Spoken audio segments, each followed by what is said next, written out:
And it gave me this mentality of like, I have to fight as hard as I possibly can to stand a chance at even being equal.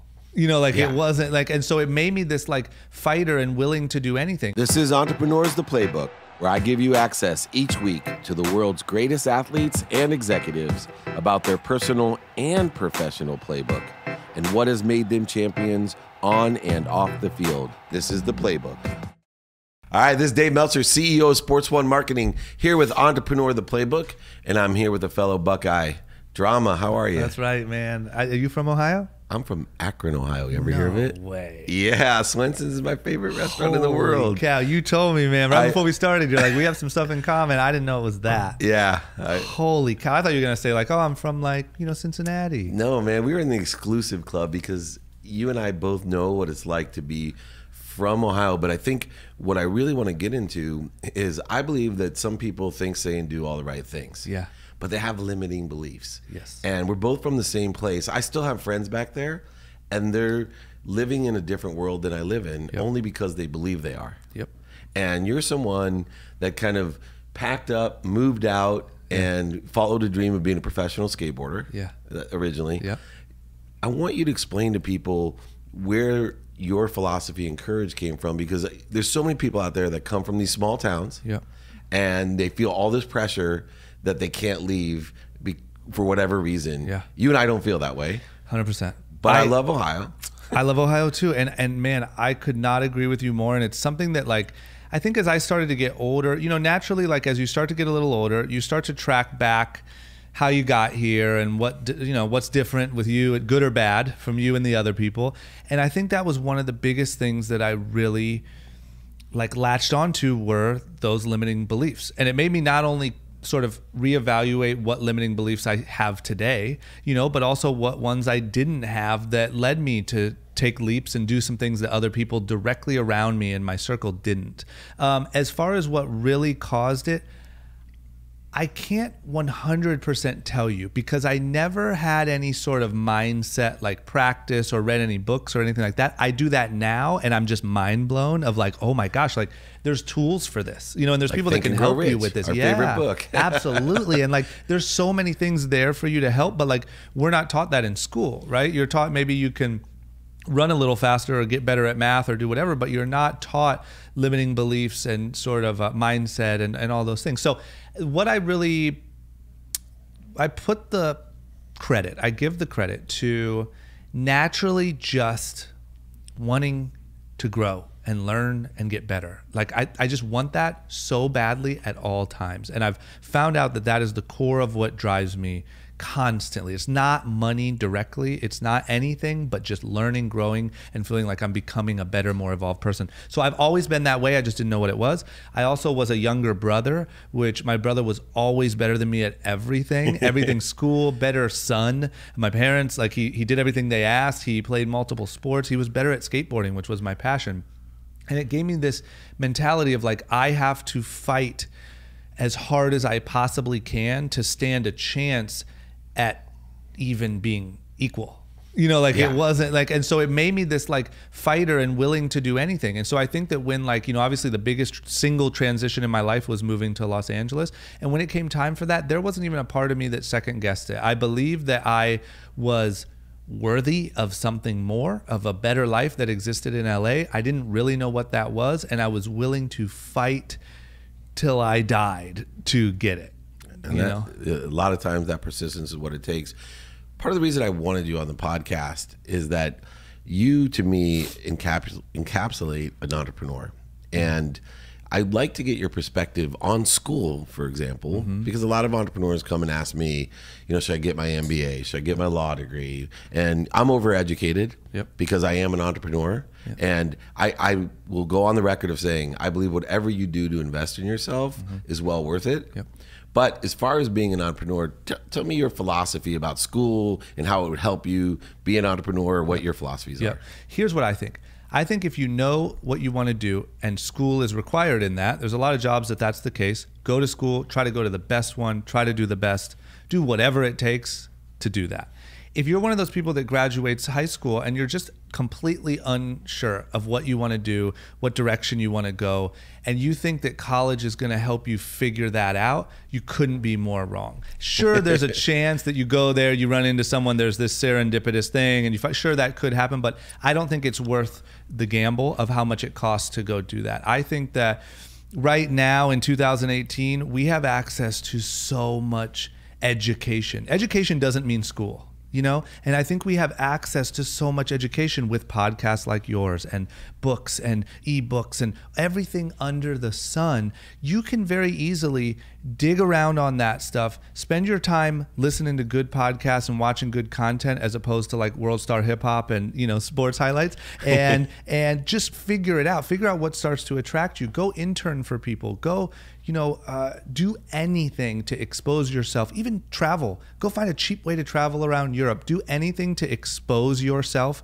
to the world, and things will start to grab you, and that will start to steer you. That's great advice. It's funny because a lot of people ask me about college and if they should go to college and what college they should go to, and I ask what they want to do. Yep. Like you said, if you want to be a doctor, you better go to college. Yep. Very few other ways paths to that. But if you want to be an entrepreneur, what I do is I email them a list. Yeah. And I said, if you want to go to college and be an entrepreneur, here's the list of schools I would go to and why. And what the list is, it's the most donated money to the football programs. And let me tell you why. Because I figured if there's like this emotional attachment to their school that they give so much money, in Texas A&M's top of the list, right? I would go there because if I graduated and I wanted to be an entrepreneur, that means I have the biggest network of rich people that are willing to put their dollars because I went to that school. Which is it's smart. That's really smart. That's like expert level advice. Yeah, but and the reason I tell the story is I'm looking at how you, what I call above the game when it comes to being an entrepreneur. I think being an entrepreneur is simple because you take the relationship side, right? You have a famous cousin that helps you out. Just you wanted a place to figure yourself out. But not everybody would have taken advantage of saying, gosh, my cousin makes money off of apparel, or I've seen people with exposure do that, and then they simply just start building a brand. And you have a great brand, right? Young and the Reckless. And I had a joke. We always have a guy in my Hall of Fame sign something. I was going to have you sign my publicist Brad's chest because he is the Young and the Reckless. but we brought a shirt instead. I'm just fully to spoil open it. To it. Yep. Cool. As long as it's big permanent marker. Nice. All right. But tell me where that awareness, right? Do you think that business is difficult? Well, I shouldn't say difficult, complex. Or do you see a direct path to revenue, very simple direct path to revenue? You mean, I guess, what do you mean by that in the sense of like, is that how I think about business? Yeah, when you see an opportunity, it seems to me all the things you're doing, you kind of say, okay, fantasy, I could just do this and that would equal this. And I see so many people think so there's such complexity to their thoughts instead of, you seem to find a direct path to revenue, a simple 100%. Path to revenue. Yeah, I try to. And I guess with Young and Reckless, the reason why I wanted you to clarify from my own understanding is because like with Young and Reckless, I 1,000,000% did. I saw a direct path and I took it and it worked. I've also tried some other things that I thought were direct paths and they weren't. I tried a frozen burrito company because I thought like, well, I could do everything I did with Young and Reckless, market it off of all of our platforms and just sell it to 7-Eleven. And all of our fans probably love 7-Eleven, but there's a whole different set of politics and shelf space issues. So I got a little ahead of myself, but I've tried a bunch of stuff. And what I have learned is, if you, by all means necessary, try to have that direct path to revenue because it's so important. And I think it's so easy to get lost in thinking that you have a world-changing idea and you have the next big thing, and you start to convince yourself that there is a direct path to revenue even though there isn't. And I think like if you can start with the beginning, the middle, and the end figured out, you're still going to have a lot of twists and turns along the way, but at least you have a path to go, you know where you're headed, you know where the money is, right? And you know how to sustain this thing. So with Young and Reckless, I 1,000,000%. I mean, we had built not only a following, but a brand in itself off of doing all these shows and doing all this stuff. And I saw Rob, but also I saw so many people around us. I saw what Ken Block was doing with DC Shoes. And I saw like Ken Block was, I don't want to say using in a bad way, but using Rob to market DC. And DC went from like $100 million pre-Rob and Big to $500 million in revenue post, right? And a huge part of that was Rob and Big and Fantasy Factory. So that's what got my attention, is how can I be Ken Block? And then I saw Rob do, he partnered with this guy and did a little startup brand called Rogue Status. And they had this really cool culture down in Venice where they had a store and kids would go hang out there and it felt like a little gang. And I was like, this is so cool. Like, this is what I want to be a part of. I want to have this startup thing, and I want to try to be able to scale it like how Ken did with DC, and use brand integration and media, and and really take this to the next level. So we did that, and then there just happened to be a perfectly set up line of distribution, being PacSun, Zoomies, and Tilly's, where all of our viewers shopped. So this was like pre-ecom, really. Yeah. And it was pre-social media, really. So you had to kind of piece it together from outside things, as opposed to saying, here's my Instagram and here's my webpage. And so having a show on MTV that was a hit with the skater sort of audience, and then being able to sell directly to PacSun, Zoomies, Tilly's, where they all shopped, was just an absolute home run. But there's a simplicity and a clarity that you had. It's funny, I believe in mentorship. When I was your age, I retired, multimillionaire, and I lost everything because I thought I knew everything, right? And I made some big mistakes. Like, it seems simple that, in my mind, being 50 years old, of course 7-Eleven would be different, right? In my mind, in my experience, and I made those same mistakes. Well, I have a mentor now, a new one, and he's the CEO of Denny's. And he had the exact same philosophy of yours, though. They just signed Magic Johnson because of what he represents, the magic of it. He's had 8 straight years of growth at Denny's, but yet he sees Magic as, like, DC saw Rob, right? And it could quadruple or even 10 times their revenue by having that right icon with it. At 31, because I really want to encourage entrepreneurs about having mentors. Do you have mentors, and how important are they? I do. So I mean, this is what's funny about, because I know a lot of people have been talking about this issue lately, and a lot of people ask me it. I feel like I have so many mentors that I don't even, like, I can't even tell you, like, oh, here's my 2 mentors. Like, I feel like I'm constantly learning, asking for help, calling a friend that's been there. I think that the same as you said about yourself, like when I was younger and finding some early success, I think I too built up a little bit of an ego, and I built up this, like, I can do it myself and I'm going to show everyone how smart I am thing. Yeah, especially older brother, right? Absolutely. Like, no one's going to tell me anything. Me too. And so I think that I subconsciously shied away from it a little bit. Now at 31, being through all the ups and downs and everything I've been through, like, I call people for help on everything. And I, even when I started a podcast a year and a half or so ago, I just went with, Brendan Schaub, who has a real big podcast, and all these guys, and just asked them questions, sat in, asked them if they'd do a podcast with me so that I could see how it would go. And all that time, I was just seeing what equipment, how they did it, what are the roadblocks. So literally, Brendan Schaub is is a mentor to me on podcasting, along with a million other people. But I ask Rob still a lot of advice, a lot of stuff. My business partner, D, has been in clothing for 8 years prior to me. I ask him every single day what he thinks I should do. I am surrounded by great mentors and people that I can ask for guidance. That's awesome. And it takes great humility, right? And it does, even as successful as you are, it takes humility. And, that's why at 50, I live the same. People sitting in the situation, regardless of their age, in the situation I want to be in. I did the same thing with my books, my TV show, my podcast, because I knew nothing about it. And then, Gary Vee is my mentor in the branding side with the videos, because, there's not many people my age doing what I do. And it's kind of kooky. To that matter, I love to ask really great entrepreneurs like yourself, younger entrepreneurs, what advice would you give, me at 50, looking as little as much as what advice would you give me? Your best piece of advice? My best piece of advice is that you need to connect with your audience. And connecting with your audience no longer means finding good distribution. That's kind of what it used to mean, right? Like, you want to connect with your audience, what network are you going to go to, or what retailer, or whatever. It means the way that you communicate on a daily basis with the people following you. And I think that if you can, we have all the tools now. We have Instagram and stories and podcasts. We have more than we could ever need. The question is, how are you communicating? What is the story? Why do they like you over the other 5 million options that they have to listen to? They're giving us a lot of their time. You know, I have a pod too, like I said, and like these things are an hour long. These things are 30 minutes long, however long. That's a lot of time in 2018 to give. That's why I keep this at 20.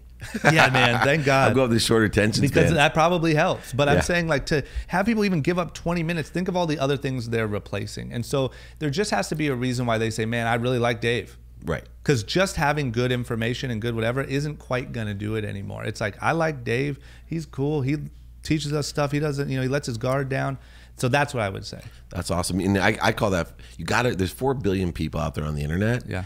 And you got to find your frequency. Yeah. It doesn't take much. If you find your frequency, then you'll be able to, if you attract 0.001% of the 4 billion, you're going to be really successful. And then the key is guys like you and I are good at monetizing, monetizing that frequency.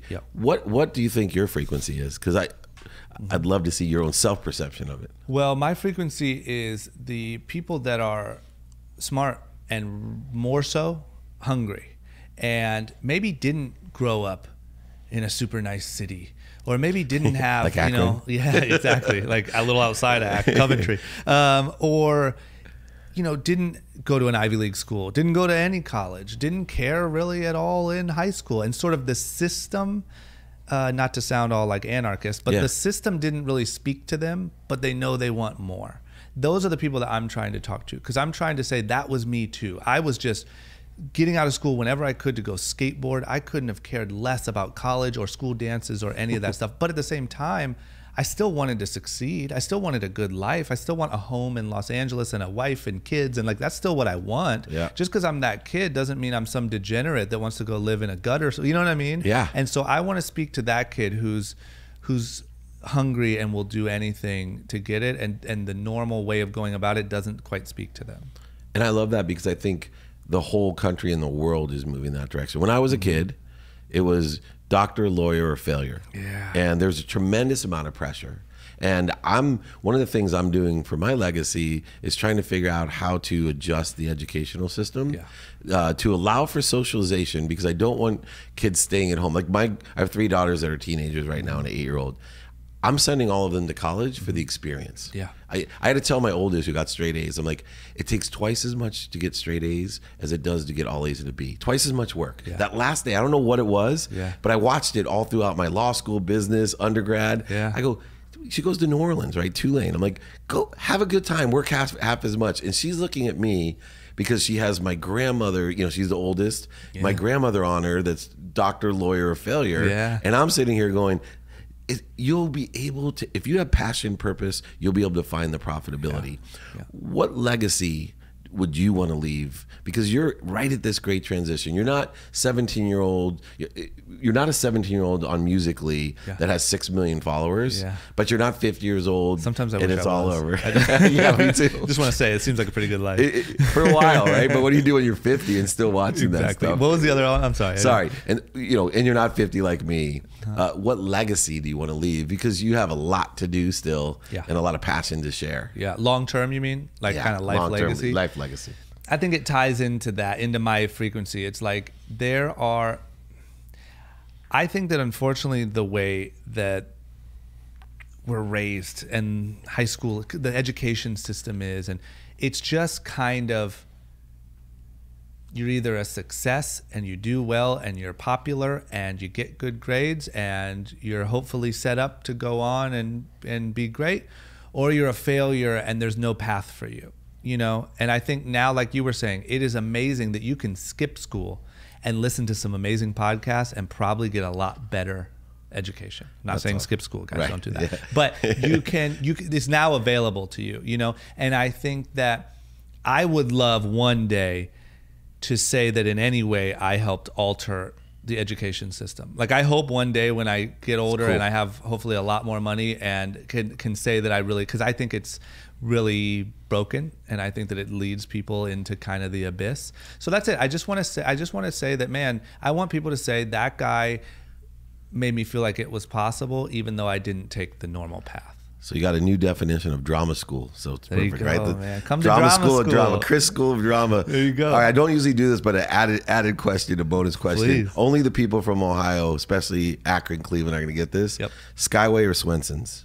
Oh my gosh, it is like almost, to me, I'm almost offended that you would even compare the two. Good. It is Swenson's by a long All shot. right, and LeBron James would say the same thing. There you go. This is two Buckeyes from Akron, Ohio. Drama, Dave Meltzer, entrepreneur, the Playbook.